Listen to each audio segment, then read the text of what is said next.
The following is a Hoop Ball presentation.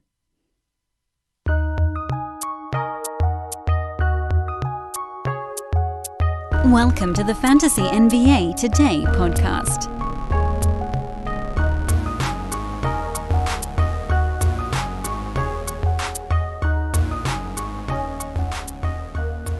Restless and weary, we take to the microphone. It's podcast time. What's happening, everybody? Welcome to Thursday's Fantasy NBA Today. I'm Dan Vespris. This is a Hoop Ball presentation. Quarantine continues. Everybody's got their different numbers, and I have to try to remember what I'm actually working with here. This is officially the 3-week mark today since California put in place our stay-at-home orders, and it's basically the 4-week marks since we, as a family, went into lockdown.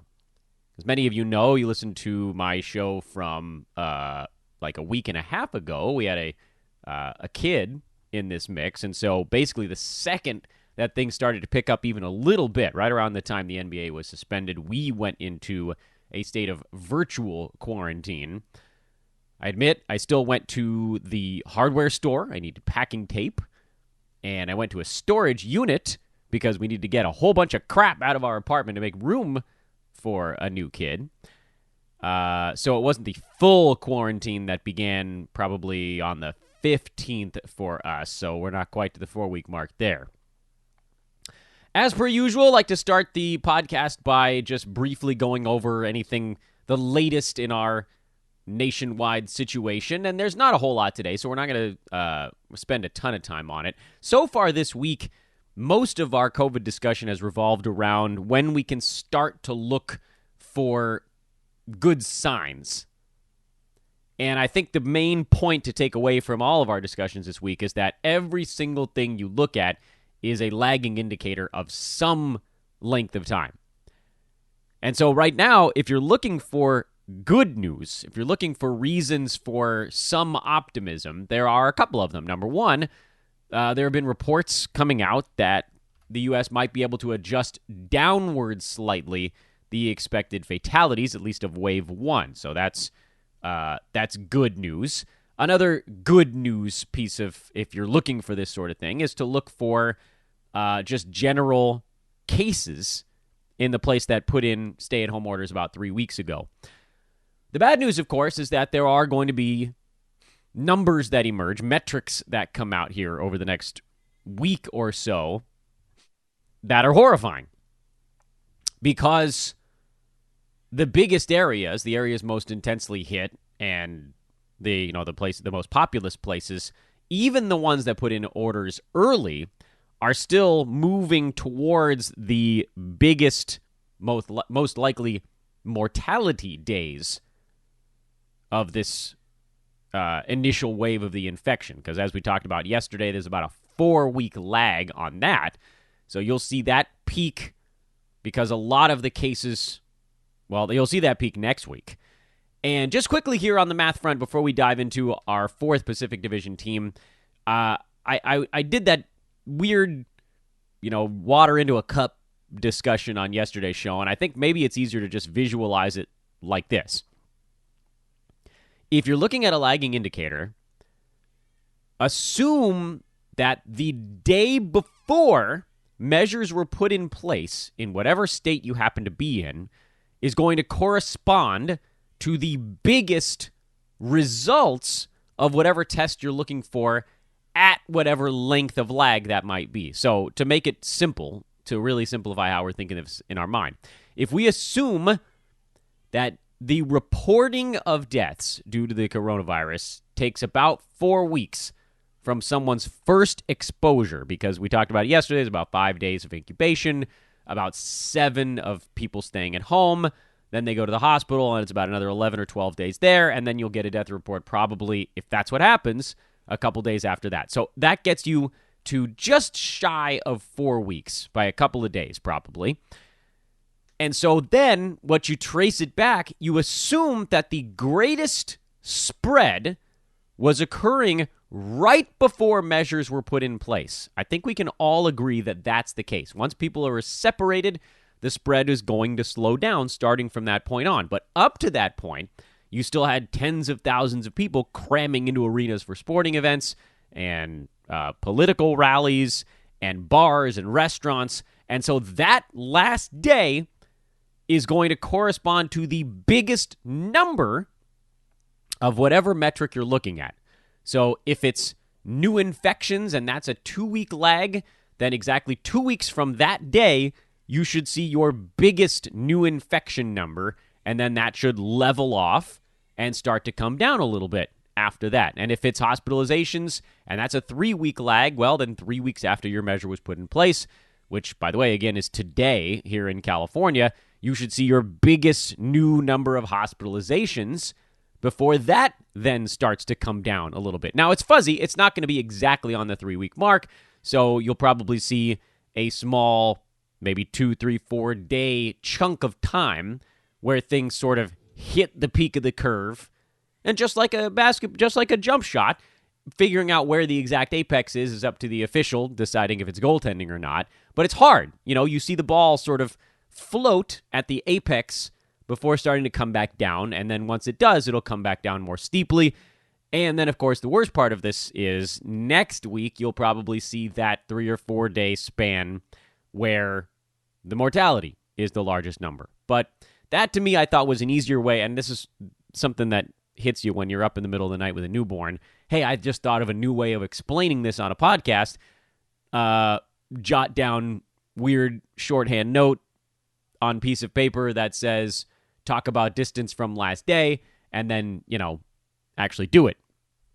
That's this part of the plan, actually doing it. So I don't know if that made things any simpler, but in my mind, I was like, oh, that makes a lot of sense, actually, because if you know how much a particular metric lags by, if it takes 4 weeks for us to find out whether someone that was exposed to coronavirus is going to pass away or not, then exactly 4 weeks from the last day before measures, meaning the biggest spread day, you will get the biggest death day, which is a really sad and unnerving way to put it, but, you can tie that to any metric you want. So, the good news on that, again, is at least we know what we're aiming for. Bad news is we're still not at that point yet. And it also corresponds, of course, to the most number of people in the hospital. So that's also going to be coming over the next week in places that put into effect measures 3 weeks ago. And the thing that scares the hell out of me, as I said yesterday, is places that just put measures in within the last 3 or 4 days that are staring down the barrel now of 3.5 weeks of increasing fast numbers. And I'll be thinking about you guys. So please stay safe, particularly in those places, because I can tell you already here in California, the number of infected people is starting to come down. You can see the curve flattening already, and hopefully we can keep that going across the nation, because damn it, we miss sports. We miss sports. I can't look at the news that much. It's just too damn sad, and I can't watch the old games because it feels like I'm cheating on my brain. And that brings us to today's fantasy discussion, which I'm sure is what you're actually tuning in for. And see, I kept that COVID part down to like 7 minutes today. That's a little bit better than usual.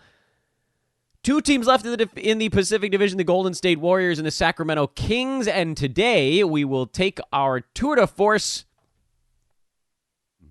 I would have said to Oakland, but that's not where they play anymore. To San Francisco, where we'll take a look at the Golden State Warriors of 2019-2020, and it was a weird one. Ooh, was it a weird one for the Warriors. At the beginning of the season, there was a hope that perhaps, I thought for one that they were going to have a we're still competitive kind of year where guys like Draymond Green and Steph Curry wanted to prove that they could do quite a lot, even without Kevin Durant and then without Klay Thompson going down. And who knows if that would have borne itself out. We'll never know. Because 5 games into the season, Steph Curry broke his wrist. And 4 games into the season, right? Broke his wrist. And any opportunity for that team to make noise this season was crushed, along with the bones in his wrist. The hope when we saw it happen was that it was going to be a month or two, because, you see guys come back from stuff like this, but they decided to really go hard on the shutdown and Steph Curry missed almost 4 months of basketball. And whatever they were going to do here down the stretch, we also won't really ever know, because even if they play some regular season games, it'll be multiple months down the line. So we sort of lost track of that. Now, in his brief activity this year, Steph was ranked in the 30s, but it's kind of impossible to make an assessment of this because, for so many reasons. He played one game after coming back and logged 27 minutes with 23 points.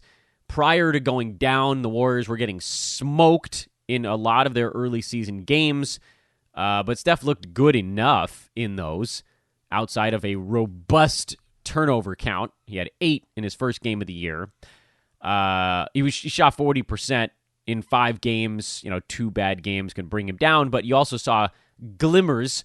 For instance, the game in Oklahoma City, the Warriors' lone win in games that Steph played this year. They were 1-4 when he was on the floor. He put up 26 points, 11 assists, 3 steals, 4 3-pointers on 9 out of 17 shooting. And this will go down in history, I suppose. Steph made all of his free throws this season. He had all 26 of them in those 5 games. So there was a lot of stuff to look at and say, boy, what could have been, because the scoring was coming up from 21. There was no way he was going to end the season taking 16 shots a game on that iteration of the Warriors.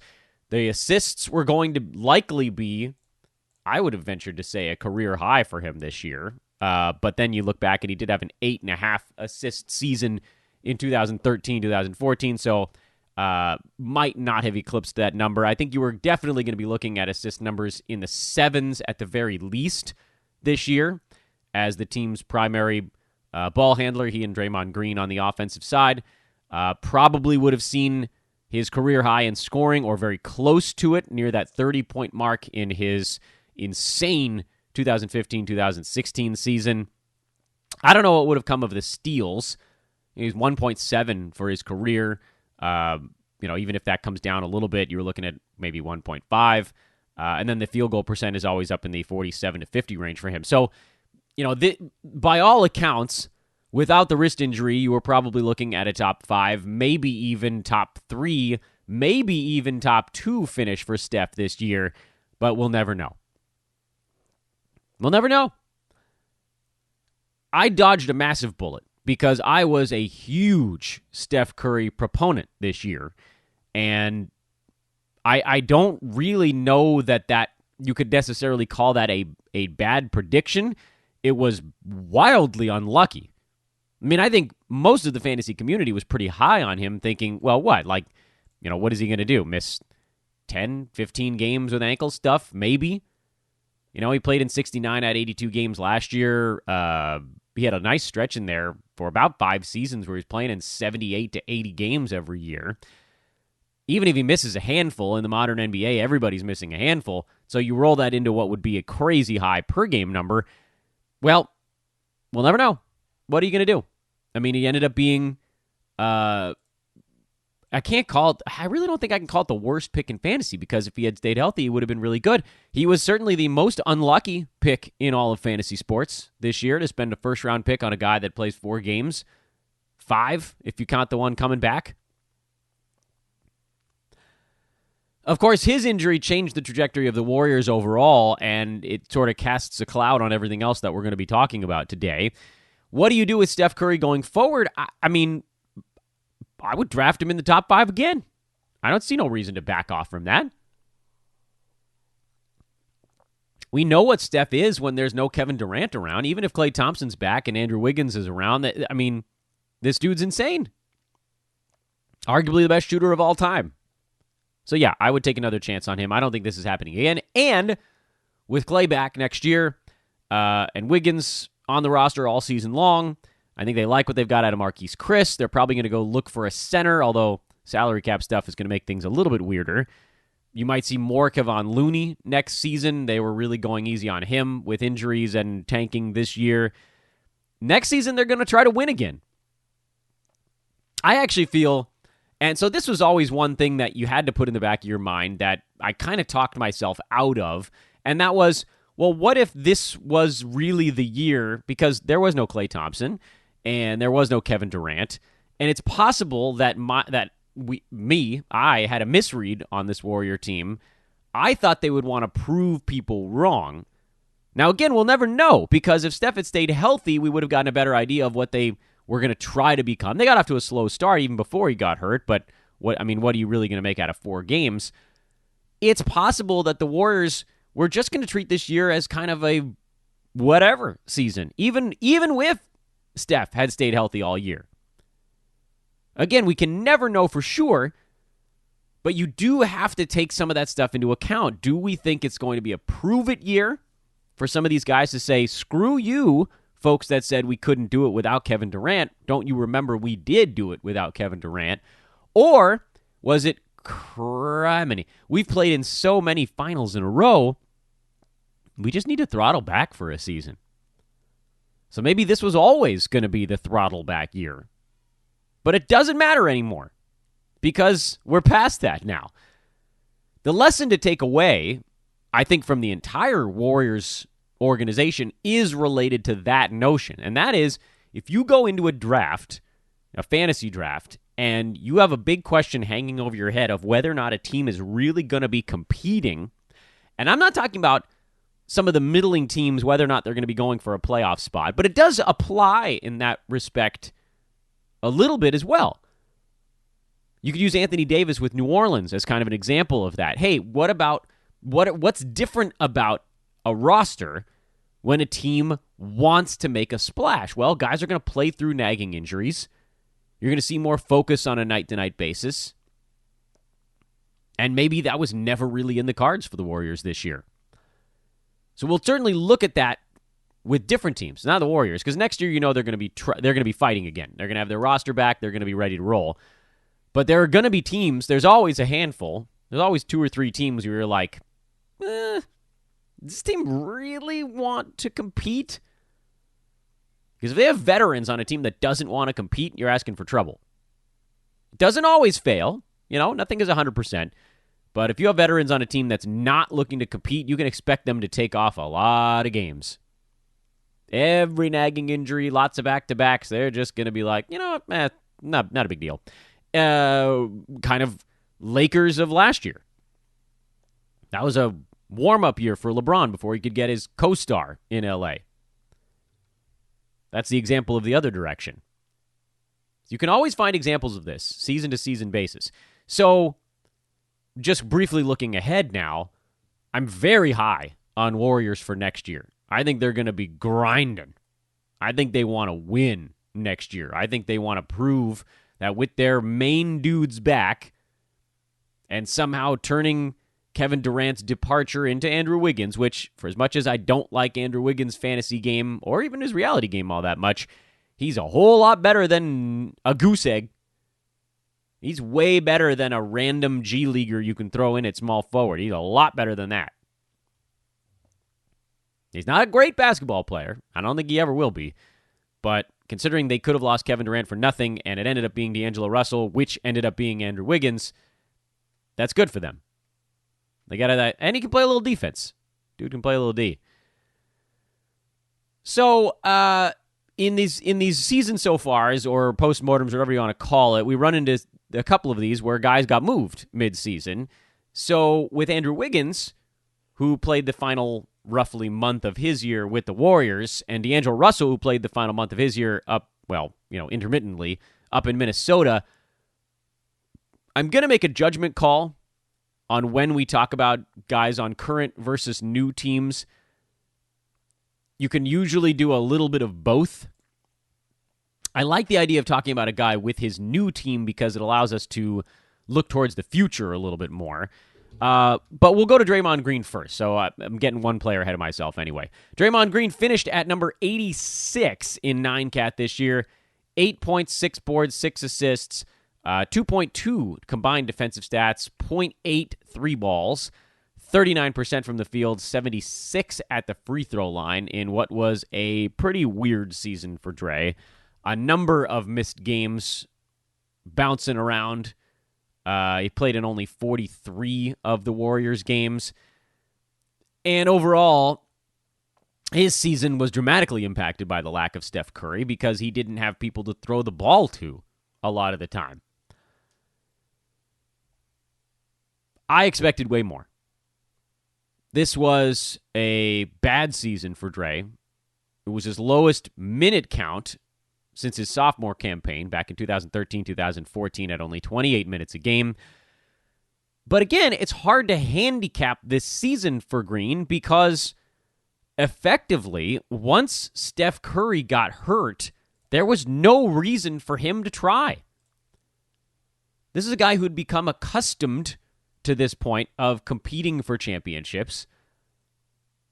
We saw what he looked like in the playoffs last year. He turned into a completely different human being. I mean, it was like night and day. Right? I mean, playoff Draymond was crazy. And so a lot of us, myself included, looked at it and were like, okay, well, which Draymond are we going to get this year? Well, as soon as Steph went down, you knew you were getting the Draymond that didn't give a crap. It was quite obvious. I mean, look at the 3 games that Steph was fully healthy to start the year. Draymond Green had a 16, 17, and 10 triple-double among those games.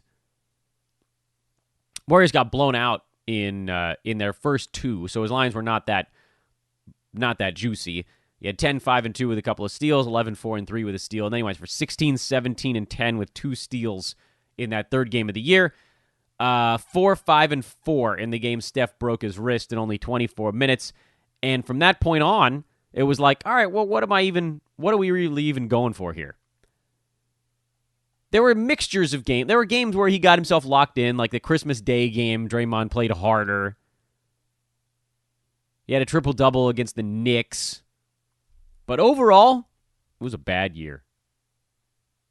It was a year where he just didn't really care that much. Yeah, I know. There are intermittent games where he sort of got himself up. Playing bad teams, I think he was able to convince himself to have a little more fun out there. But basically, anytime someone exerted a little stress on the Warriors, he called it a day. And he missed a bunch of games, and they didn't want him to play through stuff either. I think Draymond Green could be wildly underdrafted next year. And I don't know that we're ever going to get back to what he was a couple seasons back when he was just pure facilitator. I mean, look back at 2016, 2017. He averaged 2 steals and 1.4 blocks a game, 10 points, 8 boards, 7 assists that year, and a 3-pointer. Are we getting back to that? No, I don't think so.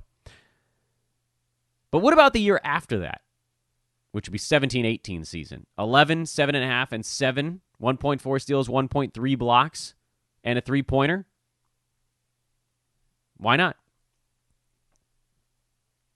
I think Draymond Green has a chance to be, I'd say he has a great opportunity to be a top 50 guy. I could almost guarantee it if the team stays healthy and competitive all season long.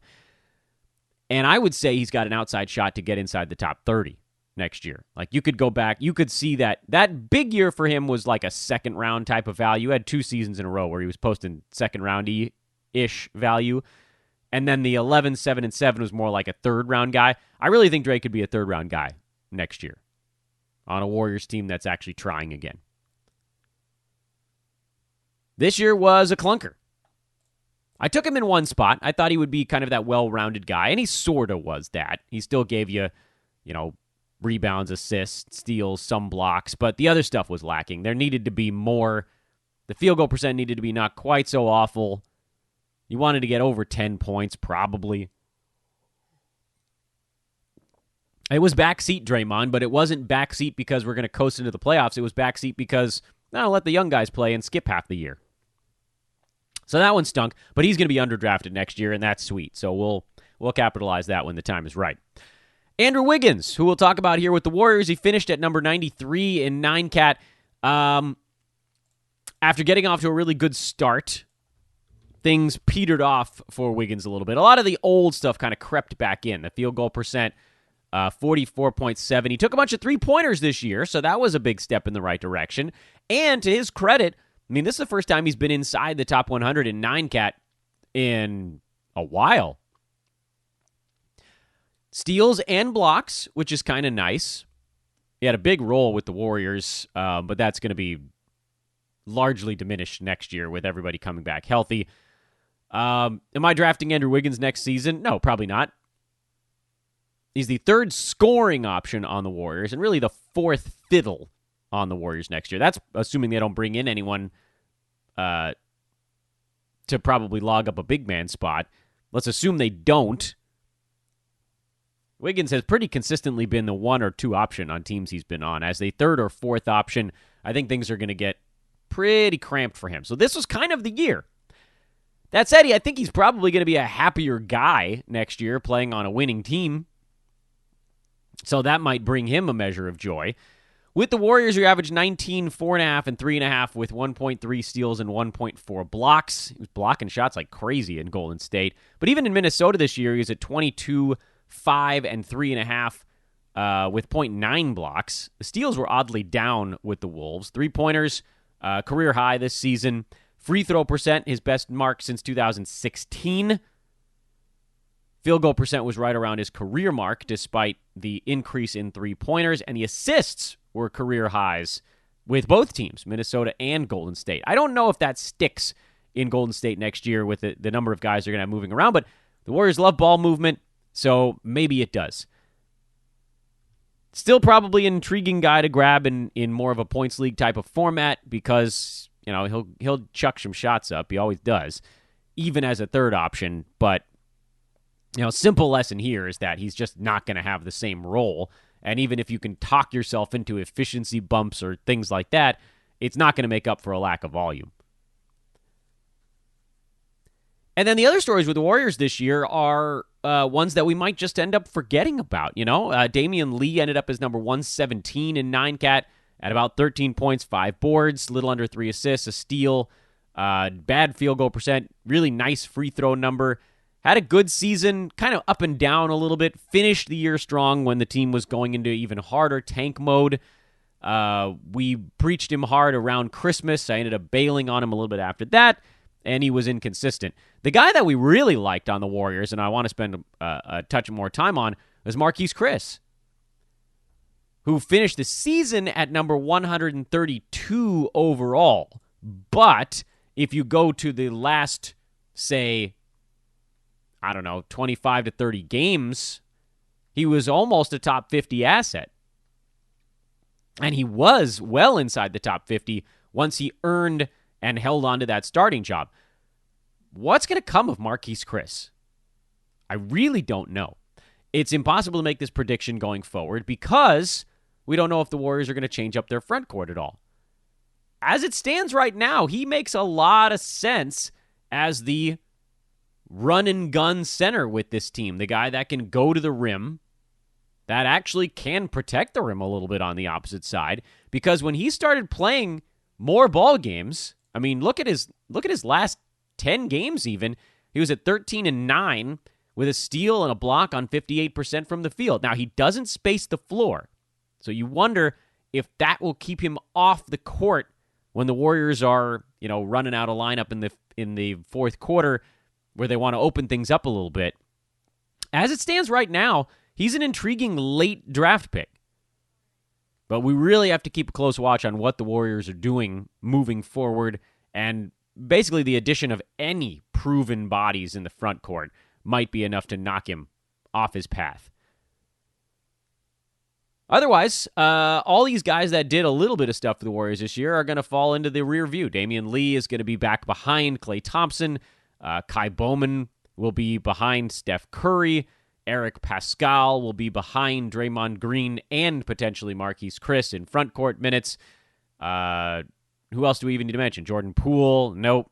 Michael Mulder? Nah. Alan Smilagic? Probably mispronouncing that. The mishmash. They went mishmash style this year. And that's all right. We had a little bit of fun. We had so many Marquise Chris's. Oh, that was a big win on the pickup side. I had a lot of you guys thank me for that one. You don't have to thank me. This is fun. I love doing this stuff. I got Marquise Chris in, I think, 4 out of my 5 most important money leagues. You could just see the minutes starting to trend in his direction, and then when they signed him to that contract, it was like, oh, okay. It was really on one spot that I wanted him that I didn't get him. Difference maker, man. He was great down the stretch. Really spectacular. So that's the Warriors, and I do again think that the big lesson from this team is looking back and thinking, okay, well, we need to do a better job next year of assessing which teams might pull the plug on the season. And we don't know who that's going to be right now. It's too early to do that, but we'll definitely work that into the handicapping a little bit more next year than we did this year. Tomorrow, we'll wrap up the Pacific Division. The Sacramento Kings will be our Friday show breakdown. A lot to talk about with that organization. The weirdness. We almost got Rashawn Holmes back before the season got canceled. Son of a gun. I'm Dan Vespers. This is Fantasy NBA Today. I hope you guys are enjoying your Thursday. As always, stay safe. We'll catch up with you tomorrow. So long, everybody.